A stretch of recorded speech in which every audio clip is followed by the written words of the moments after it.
Bonjour à tous et bonjour à toutes. Aujourd'hui, nous allons parler d'un sujet qui, je le pense, va vraiment vous aider. Vous savez que nous vivons des temps qui sont compliqués et difficiles, mais ne soyons pas étonnés car tout ce qui nous arrive avait déjà été écrit. Il n'y a rien de nouveau sous le soleil, les querelles, les incompréhensions, les trahisons ne datent pas d'aujourd'hui. Et j'ai le plaisir ce matin de recevoir un orateur de qualité, le pasteur Ignace, qui nous vient de Libreville et qui va nous parler d'un sujet béni. Je suis sûre que vous allez vraiment être édifiés et fortifiés.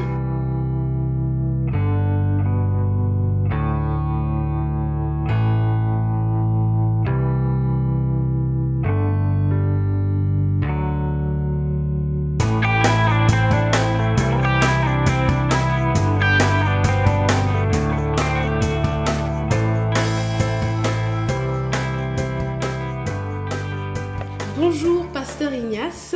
Bonjour. Et bienvenue sur le plateau de C'est encore possible. Merci. Aujourd'hui, vous allez nous parler de l'esprit du leader. C'est un sujet qui est très intéressant et très vaste. Est-ce que vous pouvez, avant d'entrer dans le vif du sujet, vous présenter, nous parler de vous, nous dire d'où vous venez, nous parler de votre communauté, qu'on puisse vous connaître pour ceux qui ne vous connaissent pas déjà? Merci. Merci d'abord pour l'invitation. Je suis révérend Ignace Messangan, le leader de Mission du Salut en Christ. C'est un ministère international d'évangélisation dont le siège est à Libreville. Nous sommes implantés au Gabon, mais aussi au Togo, au Bénin et en Côte d'Ivoire. On a des églises comme ça. Et moi, je suis le coordinateur international, donc je bouge un peu beaucoup. Je suis togolais d'origine, mais gabonais plutôt d'origine togolaise. Je suis marié et père d'un enfant. Très bien. Un homme béni, richement béni. Par la grâce de Dieu. Amen. Donc, pasteur Ignace, pouvez-vous déjà nous définir ce qu'est un leader? Nous allons parler de l'esprit du leader, mais avant de parler de l'esprit du leader, j'aimerais que vous puissiez nous dire qu'est-ce qu'un leader? Un leader, à mon avis, c'est quelqu'un qui influence les gens, qui ont des gens sous sa direction, qui influence les gens avec une vision, vers une destination et pour un intérêt commun. Je prends un exemple comme un pasteur, c'est un leader. Avant d'être berger, c'est un leader. Un directeur de société, c'est un leader. Un papa, c'est un leader de sa famille. Donc, être leader, j'ai expliqué partout, c'est à partir du moment où vous commencez à influencer une ou deux personnes de façon régulière, vous êtes un leader. Donc, la destinée de ces gens-là se retrouve dans votre vie. Tout ce que vous faites va les influencer.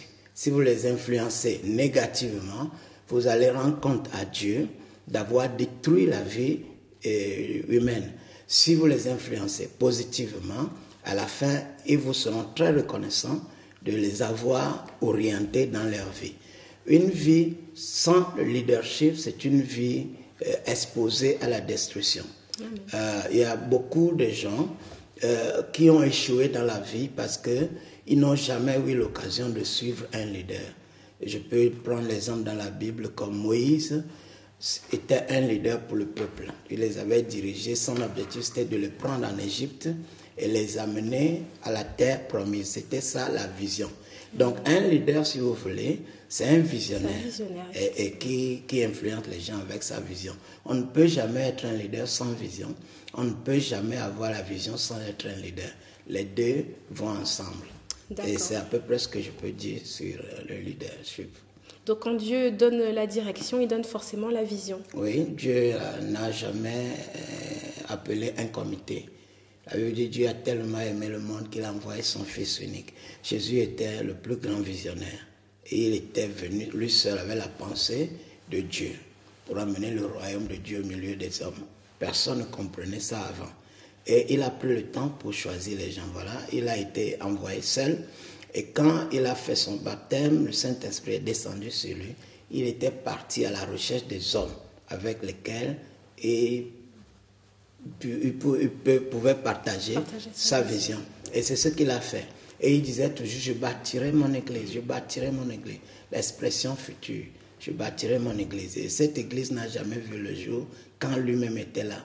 mais il a formé les gens. Et c'est cela le leadership. Il a semé en ces gens-là la pensée qu'ils n'avaient pas avant.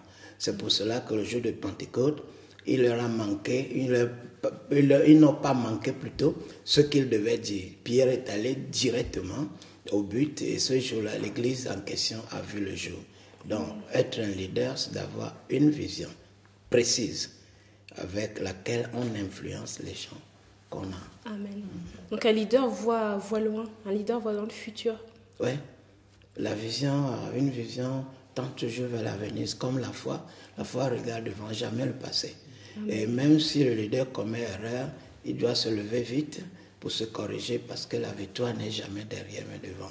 Dans le visionnaire, c'est toujours devant. Donc quand les gens viennent à l'église en confusion, mais nous on regarde à travers eux des personnes importantes. Et aujourd'hui, je peux bénir le nom du Seigneur, que j'avais pris des gens par-ci par-là, des vauriens hier, qui sont des personnes très responsables aujourd'hui. Et ça nous met aussi, nous aussi, à l'aise, parce qu'après avoir produit ce qu'eux ne pensaient pas en eux, ils sont là stables et ils deviennent de bénédiction pour le ministère. Mais attention, il y a beaucoup d'incompréhension dans le leadership par rapport au peuple. Et ça, c'est ce qui cause le problème. D'où la nécessité de parler un peu sur l'esprit du leader. Parce que vraiment, quand on ne comprend pas ça, on peut permettre au diable de venir tout saccager. Et là-dedans, la fin, il n'y a que le diable qui est glorifié. Donc, partout où je passe, j'insiste là-dessus. Et si nous comprenons ça, ça nous aide. Ça aide la maison, ça aide chacun de nous. Et le diable est triste. Parce qu'à la fin, chacun aura son compte. Amen. Donc, sur ces paroles, vous pouvez développer donc sur l'esprit du leader. Qu'est-ce que c'est l'esprit du leader? Quand on parle de l'esprit du leader, de quoi on parle exactement? L'esprit du leader est très simple. C'est la manière du leader de faire les choses. Je prends un exemple. Si vous envoyez un ambassadeur dans un pays, il n'ira pas vous remplacer. Il ira vous représenter. Or, représenter quelqu'un, c'est de connaître sa façon de faire. Quelle est sa politique? Lui n'est pas ici. Moi, je suis là à sa place. Bon, je dois agir en son nom et au nom du peuple. Comment je fais? Il faut comprendre ça. C'est cela un peu l'esprit du leader. Et si vous ne comprenez pas ça, vous allez faire ce qui vous plaît. Et à la fin, le leader va vous dire non, c'est pas ce qu'il fallait faire. Et quand on fait des erreurs comme ça, dans l'administration ou dans le ministère, c'est fatal parce que ça cause de problèmes graves. Voyez-vous, il est très difficile de bâtir. Vous pouvez prendre des années. Moi, j'ai 20 ans, je suis sauvé depuis l'âge de 14 ans, mais j'ai investi la grande partie de ma vie dans le ministère des autres. Et quand le temps était arrivé, Dieu m'a appelé à mon ministère. Ça fait 20 ans, jour pour jour. Et tout ce que j'ai fait là peut tomber en 24 heures si une erreur grave se fait. C'est pour cela que les gens doivent comprendre l'esprit de leur leader. Le leader, il faut le comprendre. Quand Dieu l'appelle, personne n'était là. Lui seul était là. Il a entendu la voix de Dieu. Vous allez dire, mais les preuves, c'est que pendant des années, il est sur le terrain.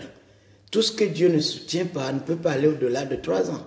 Si vous voyez quelqu'un qui commence son ministère, les gens partent, ils reviennent. Ils partent, ils reviennent. Chaque semaine, il pleut ou il neige, il y a toujours le culte. 1 an, 2 ans, 3 ans, 4 ans, 5 ans, 6 ans. Il faut savoir que Dieu est là. Et puisque Dieu lui-même a trouvé utile d'être avec lui, aucun humain ne doit s'opposer à ce qu'il fait. Parce que lui, il a été appelé seul. Et toutes ces années-là, il a fait preuve de son ministère. Ça veut dire que le ciel soutient ce qu'il fait. Ça, il faut avoir peur de ça. Il tombe malade, Dieu le soutient. Des crises à l'église, Dieu le soutient. Il y a tout. Et il commence peut-être avec une personne. Moi, j'ai commencé avec 3 personnes. Aujourd'hui, on est des milliers. Quand je vais à Lomé, je tiens la conférence, j'ai 1500 personnes devant moi. Et ça m'étonne beaucoup. Ça, les gens disent, comment tu fais? Il n'y a pas la solution magique. C'est que je suis homme de Dieu. Et ça, c'est la preuve. Tout ce que je touche, Dieu bénit. Les gens ont été guéris du problème du sida. On dit, comment tu fais? Au fait, moi, je prêche, j'écoute Dieu, j'obéis et puis c'est terminé. Dieu fait le reste. C'est ce qu'il faut craindre. Donc c'est ça la preuve d'être appelé par Dieu. Et si les gens ne comprennent pas ta manière de faire les choses, ils ne peuvent pas te remplacer. Et quand tu les envoies en mission, ils iront faire ce qu'ils veulent. Ceux qui font ce qu'ils veulent, ils n'ont pas l'esprit de leader. Avoir l'esprit de leader, c'est de comprendre la manière dont le leader fait. Et à son absence, vous agissez exactement comme s'il était là lui-même.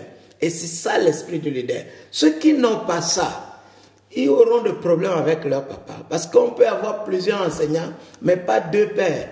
Et ça, c'est tellement important. Et il peut être, excusez-moi, un illettré, il peut être un villageois, mais si Dieu l'appelle, Dieu lui-même a trouvé utile de le faire confiance. Amen. Et c'est ce qu'il faut respecter. Vous pouvez être plus éduqué par rapport à lui. Non, il est votre père, il est votre père. Si c'était votre père biologique qui était un paysan, un illettré, vous n'allez pas changer la famille parce qu'il n'a pas appris. Vous pouvez avoir le doctorat, tous les doctorats du monde, mais votre papa est illettré, vous devez l'accepter. C'est un exemple que je prends. Et vous ne devez pas avoir honte de votre papa, non. S'il a de lacunes, il a de lacunes, mais Dieu l'a appelé quand même. La question doit être, est-ce que Dieu l'a appelé? Et si la réponse est oui, et comment on peut prouver que Dieu l'a appelé? Parce qu'il a fait des années et il est debout. Amen. La Bible dit, personne ne peut prendre cet honneur sur lui-même. S'il essaie, 2 ans suffisent qu'il disparaît. Il peut tomber malade, il meurt. Les gens meurent tôt dans le ministère parce qu'ils sont partis sans être envoyés. Amen. Et ça, c'est dangereux. Mais quand quelqu'un part, il résiste le vent, il est là. La sorcellerie, chez nous en Afrique, vous-même connaissez, nous on dort là-dedans. Mais j'ai fait la paralysie dans ma vie, les sorciers ont voulu que je parte. Mais je suis encore debout. Je prends encore l'avion, je vais très loin, j'organise encore des croisades. Le mois dernier, le mois de 2 semaines de cela, j'ai rempli de gymnases au Gabon. Les gens ont crié, la police a téléphoné. Alors si les gens se piétinent, on va vous prendre. J'ai dit, même si ça déborde, personne ne va piétiner l'autre. Même si quelqu'un piétine quelqu'un, personne ne va mourir. Parce que c'est Dieu, le Saint-Esprit qui fait les choses. Amen. Et quand j'ai regardé la foule, j'ai dit, waouh, ça là, un homme ne peut pas le faire. Et c'est ce qu'il faut craindre. Mais il y a toujours des petits sorciers qui se lèvent, disent Dieu m'a dit, qui ont leur ambition en réalité. Et ils viennent, ils regardent, ils disent non, l'homme là a trop de gloire. Pourquoi il est acclamé comme ça? Oh là là, moi aussi je vais faire. Ce n'est pas le pain au beurre. Et quand ils essaient, ils meurent avant le temps. Amen. Et malheureusement, si l'esprit là rentre à l'église, il dérange tout. Et à la fin, Dieu les frappe parce qu'on ne peut pas le déranger. Déranger l'œuvre de Dieu et partir sans être puni. Ça peut ne pas être tout de suite, mais ça interviendra après. C'est pourquoi il faut craindre. Nous, notre papa nous a élevés, nous sommes plus de 20 aujourd'hui pasteurs. Nous qui étions sérieux, nous avons tous trouvé la place. Moi, je n'ai pas eu la grâce de faire des hautes études, je le dis partout, chez les Blancs comme chez les Noirs. Mais les gens s'étonnent comment j'arrive à faire. Et côté finance, c'est pareil. L'argent vient parce que Dieu fait les choses. Parce que j'ai été soumis à quelqu'un. Et on nous appelait à l'époque les chiens du pasteur. Et c'est nous qui ouvrions la porte et on le fermait. Et quand il nous envoie au village voisin prêcher, on nous donne de coq, il nous arrachait ça. Nous, on croyait qu'il était méchant. Mais on a tenu bon. Ceux qui se sont levés contre l'Église, d'autres ont de doctorat aujourd'hui, mais ils sont assis au village. Parce que Dieu ne les a pas bénis. Beaucoup sont déjà morts. Parce que vous ne pouvez pas toucher le tas d'abeilles sans courir. Je ne sais pas si vous comprenez ce que je dis. Vous voyez le tas d'abeilles en brousse. Vous dites, oh, les abeilles, bonjour. Bah, il faut être prêt à courir parce que les abeilles vont vous piquer. C'est la même chose pour ceux qui dérangent l'église de Dieu vivant. Elle peut être petite, elle peut être grande. Quand vous semez le désordre, vous allez le récolter, car la loi de semence est toujours accompagnée de la loi de récolte. Ce que l'homme aura semé, il le moissonnera aussi. Donc quand vous travaillez, vous avez le privilège de travailler avec un homme de Dieu, vous devez étudier cet homme pour le connaître. Vous devez connaître ce qu'il aime, ce qu'il n'aime pas. Parce que votre bénédiction dépend de l'obéissance à cet homme. Et vous devez avoir son esprit si vous voulez être efficace. C'est ça. Amen. Donc l'esprit, du moins, L'esprit du leader, c'est comme une feuille de route, en fait, pour ceux qui sont en dessous du leader. C'est-à-dire comment faire comme lui il fait, comment marcher comme lui marche et comment arriver à reproduire. Comment comprendre sa façon de faire. Amen. Voilà. Mes enfants me posent des questions, ils disent, papa, dis-nous, quels sont les secrets pour garder les gens à l'église, les effectifs élevés à l'église? J'ai dit, expliquez-moi pourquoi vous posez cette question. Ils m'ont dit non, on constate que quand tu voyages, les gens savent que tu voyages, ils ne courent pas derrière nous comme si tu étais là. J'ai dit d'abord c'est normal. Quand le papa est là, il est là. Vous pouvez dire tout ce que vous voulez de lui. Quand il rentre, il y a le calme. Et c'est ce qui fait de lui homme de Dieu, ce qui fait de lui papa. Comme des enfants qui jouent, font du tapage, on dit attention, papa arrive. Ok, tout le monde se met au garde à feu, là qui court là, dans la chambre. C'est la même chose spirituellement. Quand l'homme de Dieu est là, le prophète de la maison est là, il y a la tranquillité et les gens courent. Et de deux, c'est parce que vous n'avez pas encore totalement l'esprit du leader. Parce qu'il y a encore parmi vous des gens qui sont un peu orgueilleux, qui sont un peu arrogants, ce qui fait que quand vous faites les choses derrière lui, Dieu ne vous bénit pas. Amen. Et Dieu laisse ça pour lui faire comprendre que vous n'êtes pas à 100% avec lui. Et la personne qui a posé cette question a fini par craquer la porte. Mais malheureusement, il s'est fait disqualifier pour rien. Personne ne l'a suivi. En ce moment, il y a des gens qui sont en négociation pour qu'ils reviennent. J'ai dit non. Pour la deuxième fois, je ne vais plus le reprendre parce qu'il a fait ça avant, il y a plus de 6 ans. Il allait tourner. Il a créé l'église, ça n'a pas marché. Il a envoyé quelqu'un au Nigeria, a fait venir son ami pasteur. Ils ont créé, ça n'a pas marché. Il souffre. C'est sa femme qui a dit non. Il vaut mieux la petite ronde que la grande ronde. Amen. Retournons là-bas. Ils sont venus, c'est la femme qui m'a parlé. Ma femme m'a touché et dit, il faut le prendre.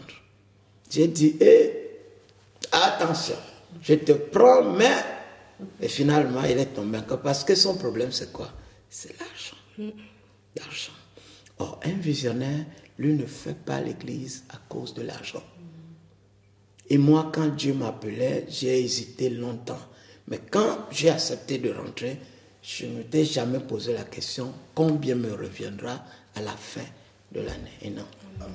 Dans mes voyages comme ça, on me donne l'argent. C'est pour acheter le matériel. Votre pasteur m'a amené au magasin prendre certaines choses et les déposer à l'église. Et c'est Dieu qui bénit. J'ai porté 2 pantalons pendant 3 ans. Pendant qu'il y avait l'argent pour bâtir l'église. Eux, ils ne peuvent pas faire ça. Et je leur dis toujours que j'ai fait tout ça pour eux. Jésus est mort lui seul pour nous. Le ministère, c'est pareil. Le berger, c'est ça la différence entre lui et les autres. Amen. Mais ceux qui cherchent de l'argent, Dieu ne leur donne même pas l'argent. Parce que Dieu ne se laisse pas exploiter. Il faut d'abord faire le travail. Amen. Si Dieu voit ton cœur, que ton cœur est attaché à ce que tu fais, tu n'as que ça, le moment viendra, il vous donnera de l'argent. Salomon a demandé seulement la sagesse. Amen. Dieu a dit non. Il n'y a jamais un sage sans la gloire. Et il lui a ajouté l'argent et la gloire. Mais l'argent n'était pas d'abord son problème. Et c'est ça. Donc, moi, je pense que nos enfants ont besoin de comprendre que Dieu envoie les gens génération par génération. Moi, je vais avoir 51 ans demain. J'ai des enfants qui ont 30 ans, d'autres 35 ans. Ils ne doivent rien discuter avec moi. Parce qu'à 51 ans, on ne monte plus, on descend. Pendant que votre papa descend et vous montez, vous devez être patient. Il y a un proverbe togolais qui dit, quand le coq prend l'os, le chien ne doit pas se fâcher.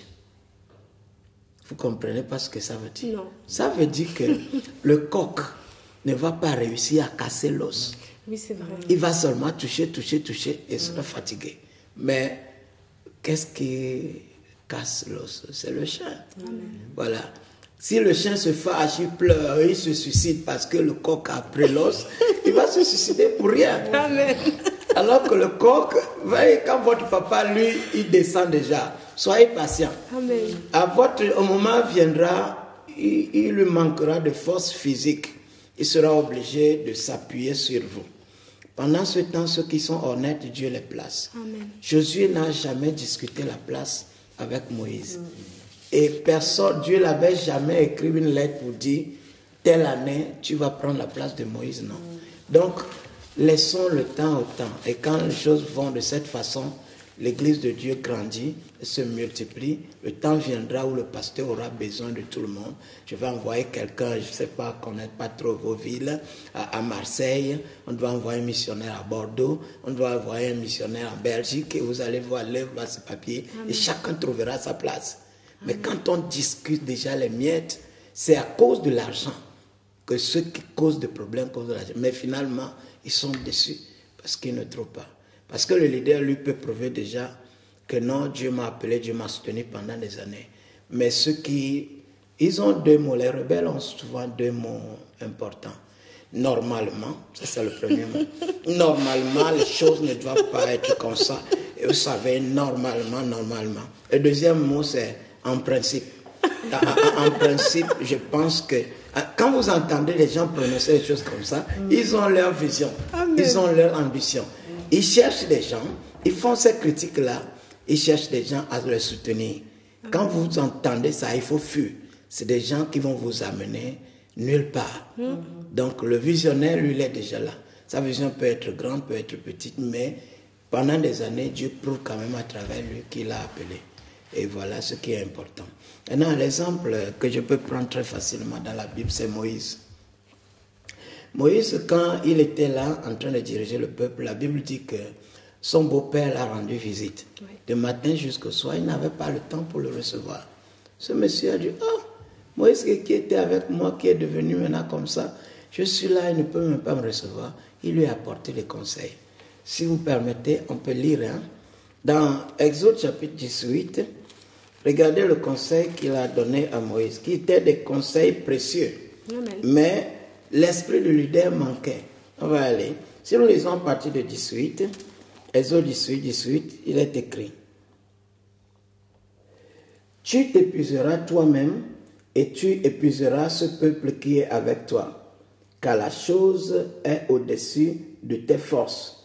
Tu ne pourras pas y suffire seul. Maintenant, écoute ma voix.